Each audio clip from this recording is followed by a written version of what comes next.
According to some sources, the first apple box labels appeared between 1905 and 1915 in the Okanagan. An article from the 1913 edition of the Canadian Horticulturalist claims that while black stenciling may be appropriate for boxes of nails or even on a hearse, it is too dead a color to appear on boxes of fruit.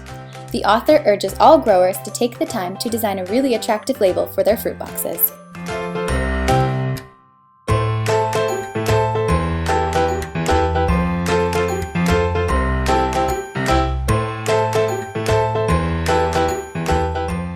Wayne Wilson categorizes Okanagan apple box labels into 4 categories, the first of which is referred to as connections. In 1911, 81% of the population of the Okanagan Valley was of British origin, and as a result, Britain was the target market for many early labels.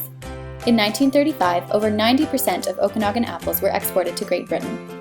By the late 1920s, there was a more provincial focus on the images portrayed on labels. However, most still bear the words Canadian apples.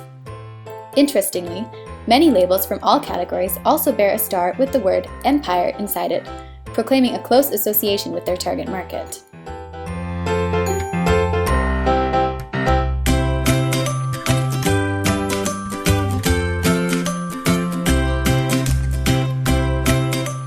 The second category of images depicted on apple box labels is called Pioneer.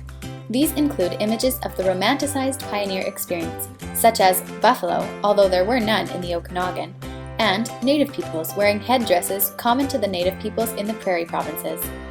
This was a particularly popular image among the big chief labels, and not the only stereotype to be displayed on an apple box.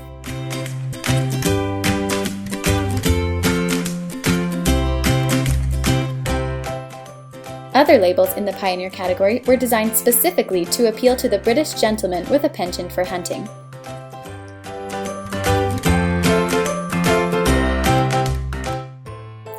A third category of labels emerges with the more exotic images some designers chose for their labels, such as the Ogopogo brand and the Pyramid brand of Penticton.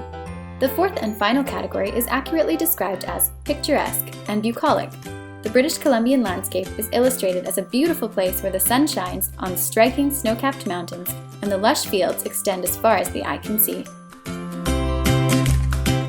These apple box labels serve to create a positive image of British Columbia and the Okanagan in the consumer's mind, and often depict perfectly manicured orchards.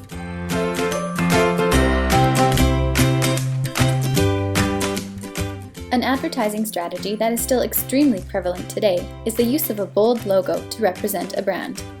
The interlocking O and K for Okanagan and Kootenay are just one example of a striking use of simple letters to build a strong brand image.